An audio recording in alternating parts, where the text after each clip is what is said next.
ഇത്തവണ നമുക്ക് merry Christmas എന്നോ ഹാപ്പി ക്രിസ്മസ് എന്നോ ഒന്ന് പറഞ്ഞാലോ? ഇത്രയും കാലം കുറേ കാലങ്ങളായിട്ട് നമ്മൾ കേൾക്കുന്നത് ഹാപ്പി ഹോളിഡേയ്സ് എന്നല്ലാതെ ക്രിസ്മസ് എന്ന വാക്ക് തന്നെ ഉപയോഗിക്കാൻ പാടില്ല. ഉപയോഗിച്ചാൽ അത് ഭയങ്കര കുറ്റകരമാണ്, വളരെ മോശമാണ്, മറ്റുള്ളവരെ വേദനിപ്പിക്കുന്നതാണ് എന്നൊക്കെയാണ് നമ്മൾ കേട്ടുകൊണ്ടിരുന്നത്. എന്തായാലും ട്രംപിൻ്റെ കാലത്ത് അതിനൊരു മാറ്റമുണ്ടാകുമെന്ന് കരുതുന്നു. അക്കാര്യത്തിൽ ഞാൻ ട്രംപിനെ സല്യൂട്ട് ചെയ്യുകയാണ്. ഈ അനാവശ്യമായ വോക്ക് വോക്ക് പരിപാടികൾ, അതായത് അതിതീവ്ര നിലപാടുകൾ, ആവശ്യമില്ലാത്ത കാര്യങ്ങളെല്ലാം അതിതീവ്ര നിലപാടുകൾ എടുക്കുക. അത് ഒബാമയുടെ കാലത്താണ് അത് ഏറ്റവും ശക്തിപ്പെട്ടത്. ബൈഡൻ്റെ കാലത്തും ഒട്ടും മോശമല്ലായിരുന്നു. ഈ ഹാപ്പി ഹോളിഡേയ്സ് എന്ന് പറഞ്ഞാലും ഹാപ്പി ക്രിസ്മസ് എന്ന് പറഞ്ഞാലും സംഗതി ഒന്നു തന്നെയല്ലേ. ഇപ്പോൾ ഹാപ്പി ഹോളിഡേയ്സ് ഈ യഹൂദരുടെ ചില ഹോളിഡേയ്സ് കൂടെ വരുന്നുണ്ട്. അതുകൊണ്ടാണ് ഹാപ്പി ഹോളിഡേയ്സ് എന്ന് പറയുന്നതെന്ന് ചിലർ പറയാറുണ്ട്. ആയിക്കോട്ടെ, അതും അങ്ങനെ പറയുന്നതിലും ഒരു തെറ്റില്ല. പക്ഷേ ഈ മെറി ക്രിസ്മസ് എന്ന് പറയേണ്ടതില്ല, ഇത് മാത്രം പറഞ്ഞാൽ മതി എന്ന് പറയുന്നതിലെ രാഷ്ട്രീയം എന്താണ്? ഇപ്പോൾ ആളുകൾക്ക് അങ്ങനെ പറഞ്ഞതുകൊണ്ട് ക്രിസ്മസിനെ ഒന്ന് തമസ്കരിച്ചതുകൊണ്ട് ക്രിസ്മസ് ഇല്ലാതാവുന്നു? അല്ലെ ക്രൈസ്തവ വിശ്വാസത്തിനോ അല്ലെ ക്രിസ്തുവിനോ എന്തെങ്കിലും ഒരു കോട്ടം സംഭവിക്കുമോ? അപ്പോൾ അനാവശ്യമായ കാര്യങ്ങളിൽ പിടിവാശി പിടിക്കുക, ഇല്ലാത്ത മാറ്റങ്ങൾ ഉണ്ടാക്കുക, ആവശ്യമില്ലാത്ത മാറ്റങ്ങൾ ഉണ്ടാക്കുക.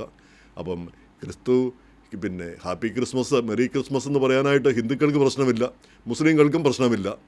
യഹൂദർ കുറച്ച് പേര് ക്രിസ്തുവിനെ ഇഷ്ടപ്പെടാത്തവരുണ്ട്. കാരണം ക്രിസ്തു മൂലമാണ് അവർക്കുണ്ടായ ദോഷങ്ങളെല്ലാം എന്ന് കരുതുന്ന കുറച്ച് എങ്കിലും യഹൂദരുണ്ട്. അതേസമയം തന്നെ ക്രിസ്ത്യാനികളുടെ പിന്തുണയിലാണ് യഹൂദർ ലോകമെങ്ങും ഉന്നത നിലയിൽ എത്തിപ്പോയതെന്നും അതുപോലെ തന്നെ പീഡനം അനുഭവിച്ചത് ഈ ഹിറ്റ്ലറൊക്കെ നല്ല ക്രിസ്ത്യാനിയായിരുന്നു എന്നാണ് പറയുന്നത്. നല്ലതാണോ ചീത്തയാണോ? ഇപ്പം ഇസ്രയേൽ നിലനിൽക്കുന്നതും ഒക്കെ ആ ക്രൈസ്തവ പിന്തുണയിലാണ് നിൽക്കുന്നത്. അപ്പോൾ ഇതെല്ലാം ചരിത്രപരമായ കാര്യങ്ങളാണ്. പക്ഷേ ഇത് ഈ യാതൊരുവിധ പ്രശ്നങ്ങളുമില്ലാത്ത, ആർക്കും ഒരു ഉപദ്രവം ചെയ്യാത്തൊരു വാക്കാണ് ഹാപ്പി മെറി ക്രിസ്മസ്. ഓക്കെ, വളരെ സന്തോഷം.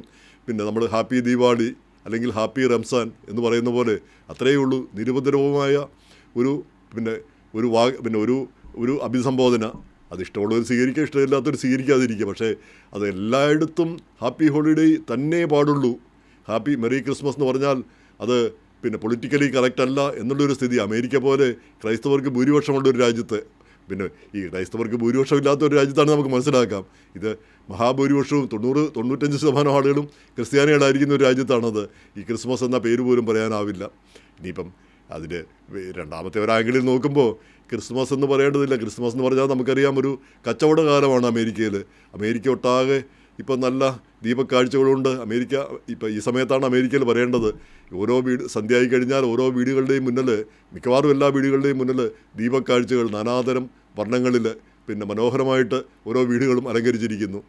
അതേസമയം തന്നെ കച്ചവട സ്ഥാപനങ്ങളിൽ കച്ചവടം തകൃതിയായിട്ട് നടക്കുന്നു, പൊടി പിടിച്ച് കച്ചവടം നടക്കുന്നു. അപ്പോൾ കച്ചവടമാണ് ഈ ക്രിസ്തുമസിൻ്റെ പ്രധാനപ്പെട്ട കാര്യം. ക്രിസ്തുവൊന്നുമില്ല, പക്ഷേ കച്ചവടം പൊടി പിടിക്കുന്നു. കച്ചവടത്തിൻ്റെ കാലമാണ്, സുവർണ്ണകാലമാണ്. ഈ താങ്ക്സ് ഗിവിങ് കഴിഞ്ഞ് ക്രിസ്മസും ന്യൂ ഇയർ കഴിയുന്നത് വരെ കച്ചവടം. അപ്പോൾ അവിടെ ക്രിസ്തുവിന് വലിയ പ്രസക്തിയൊന്നുമില്ല എന്ന് നമുക്കറിയത്തില്ലാഴിയില്ല. എങ്കിൽ പോലും മെറി ക്രിസ്മസ് എന്നൊക്കെയുള്ള നിരുപദ്രവമായ കാര്യങ്ങളും പോലും നിരോധിക്കപ്പെടുന്നത്, അതുപോലും ആക്ഷേപിക്കപ്പെടുന്ന ഒരു സ്ഥിതി വരുന്നത് ഖേദകരം തന്നെ. അപ്പോൾ അതിനൊക്കെ എതിരെയാണ് ഈ ട്രംപിനെ പോലെയും ഈ തീവ്ര വലതുപക്ഷത്തുള്ളവരും തീവ്ര ക്രിസ്ത്യൻ വർഗീയവാദികളുമൊക്കെ രംഗത്ത് വന്നിട്ടുള്ളത്.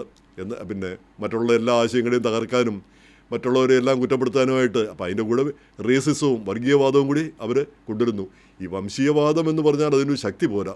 വാസം പറഞ്ഞാൽ വർഗീയവാദമാണ് കുറച്ചുകൂടെ ശരിയായിട്ടുള്ളൊരു വാക്കെന്ന് തോന്നുന്നു. വർഗീയത പറയുക, നമ്മുടെ നാട്ടിൽ വർഗീയത പറയുക എന്ന് പറഞ്ഞാൽ മതപരമായിട്ട് വേറൊരു മതത്തിനെതിരെ പറയുന്നതാണ് വർഗീയത ആയിട്ട് നമ്മുടെ നാട്ടിൽ കണക്കാക്കുന്നത്. പക്ഷേ ഇവിടെ നമുക്ക് ഈ വംശീയതയെക്കാളും നല്ലത്, വംശീയതയ്ക്ക് അത്രയ്ക്കൊരു പവർ പോരാ. വർഗീയത പറയുമ്പം അവൻ വർഗീയതയാണ് പറയുന്നത്. ഇപ്പം നമുക്കറിയാം ഈ അടുത്ത കാലത്തായിട്ട് ഇന്ത്യക്കാർ നാനാതരത്തിൽ ഈ വംശീയതയും വർഗീയതയും നേരിടുന്നുണ്ട് അമേരിക്കയിൽ. കാരണം ഇന്ത്യക്കാർ വന്ന് ഇവിടെയുള്ളവരുടെ എല്ലാം ജോലി കവർന്നെടുക്കുന്നു. H1 വിസയിൽ ആളുകൾ വരുന്നു, പിള്ളേർ വന്ന് പഠിച്ച് പിന്നെയും അവർ ഇവിടെ തന്നെ തുടരുന്നു. അപ്പോൾ എല്ലാം കൊണ്ട് ഇവിടുത്തുകാർക്ക് ദോഷമാണ്. ഇന്ത്യക്കാരൊക്കെ ഉന്നത നിലയിലെത്തുന്നു. അതാണ് ഏറ്റവും പ്രധാനപ്പെട്ട കാര്യം. ഈ വലിയ സ്ഥാപനങ്ങളിലും വലിയ കമ്പനികളിലും കമ്പനികൾ സ്ഥാപിക്കുന്നത് മാത്രമല്ല, വലിയ കമ്പനികളിലൊക്കെ തലപ്പത്ത് വരുന്നു. അപ്പം എന്ന് മാത്രമല്ല, സാധാരണ ഇന്ത്യക്കാരെല്ലാം, ഒരുവിധപ്പെട്ട ഇന്ത്യക്കാരൊക്കെ നല്ല നിലയിൽ ജീവിക്കുകയും ചെയ്യുന്നു. ഏറ്റവും കൂടുതൽ പിന്നെ പെർ ക്യാപിറ്റ ഇൻകമോ ഒക്കെ ഹൗസ് ഹോൾഡ് ഇൻകം ഉള്ളത് പിന്നെ ഇന്ത്യക്കാർക്കാണ്. അപ്പോൾ അതെല്ലാം മറ്റുള്ളവരെ അലോസരപ്പെടുത്തുകയും ചെയ്യുന്നുണ്ട്. ഇപ്പം നമ്മൾ പെട്ടെന്ന് വന്നു, അടുത്ത കാലത്ത് നാട്ടിൽ നിന്ന് വന്നു, ഇവിടെ വന്ന് വലിയ വീട് വാങ്ങിച്ചു, വലിയ കാറുകൾ വാങ്ങിച്ചു. നേരെ മറിച്ച് ഇവിടെ താമസിക്കുന്നവർ, ഇവിടെ സ്ഥിരമായിട്ട് താമസിക്കുന്നവർക്ക് അതിന് കഴിയുന്നില്ല. എന്തുകൊണ്ടാണെന്ന് ചോദിച്ചാൽ നമ്മളൊക്കെ ഈ വരുന്നവർ ഉയർന്ന വിദ്യാഭ്യാസവും ഒക്കെ ആയിട്ടാണ് ഇങ്ങോട്ട് വരുന്നത്. വന്ന പാടെ നമുക്കിവിടെ ജോലി ചെയ്യാനും പിന്നെ പൈസ ഉണ്ടാക്കാനുള്ള സംവിധാനം ഉണ്ടാവും. നേരെ മറിച്ച് ഇവിടെയുള്ളവർ ആവശ്യത്തിന് പഠിച്ചിട്ടുണ്ടാവില്ല, പഠിച്ചവർ തന്നെ പിന്നെ പിന്നെ അത് വേണ്ടത്ര ഉപയോഗിക്കുന്നുണ്ടാവില്ല. പിന്നെ അവരുടെ പഴയ കാഴ്ചപ്പാടുകളും പഴയ രീതികളും മാറ്റാനായിട്ട് ഒരുക്കമല്ല. ഇതെല്ലാമാണ് അവരെ പിന്നോക്കം വലിക്കുന്നതെന്ന് നമുക്കറിയാം. നാട്ടിലെ ജന്മിത്തറവാടുകൾ അവർ നോക്കുമ്പോൾ അവരുടെ കുടിയാന്മാരായി നിന്നവരൊക്കെ വലിയ നിലയിലെത്തിയിരിക്കുന്നു. അവർ വലിയ പുള്ളികളായിട്ട് നടന്നിട്ട് പിന്നെ അവർ ഒന്നുമല്ലാതായി തീരുന്നെന്ന് പറഞ്ഞാൽ അവർ ഒരു കാര്യവും ചെയ്തില്ല, കാലാനുസൃതമായി ചിന്തിച്ചില്ല, മാറിയില്ല. അതാണ് സംഭവിച്ചത്. പക്ഷേ അമേരിക്കയിൽ അങ്ങനെയെന്ന് പറയില്ല. ഞങ്ങൾക്ക് മാറാൻ താല്പര്യമില്ല, നിങ്ങൾ വന്ന് ഞങ്ങളെ മാറ്റണ്ട എന്നാണ് അവർ പറയുന്നത്. അതിപ്പോൾ അവർ പറയാൻ പാടില്ല എന്ന്, അവരുടെ രാജ്യത്ത് അങ്ങനെ പറയാൻ പാടില്ല എന്ന് നമുക്കും ശടിക്കാനാവില്ലല്ലോ. ഈ വിസയോ ഗ്രീൻ കാർഡോ ഒന്നും ഒരു അവകാശമല്ല. പിന്നെ അത് ഒരു ഔദാര്യമാണ്, അമേരിക്ക തരുന്ന ഒരു ഔദാര്യമാണെന്നാണ് ഇപ്പോൾ അവർ പറയുന്നത്. അത് സത്യം തന്നെ, അത് നമ്മളും അംഗീകരിക്കേണ്ടതാണ്. ഈ രാജ്യം മാറ്റിമറിക്കാനായിട്ടുള്ള അവകാശമൊന്നും നമുക്കില്ല. ഈ രാജ്യത്തെ പിന്നെ ആളുകൾക്ക് ഉപദ്രവം വരുന്ന കാര്യങ്ങൾ ചെയ്യാനും നമുക്ക് ആഗ്രഹമില്ല, നമ്മൾ ഒട്ടും ആഗ്രഹിക്കുന്നുമില്ല. അതാണ് സത്യമായിട്ടുള്ള കാര്യം. എന്തായാലും ഇപ്രാവശ്യം നമുക്ക് മെറി ക്രിസ്മസ് പറയാം. എല്ലാവർക്കും മെറി ക്രിസ്മസ്.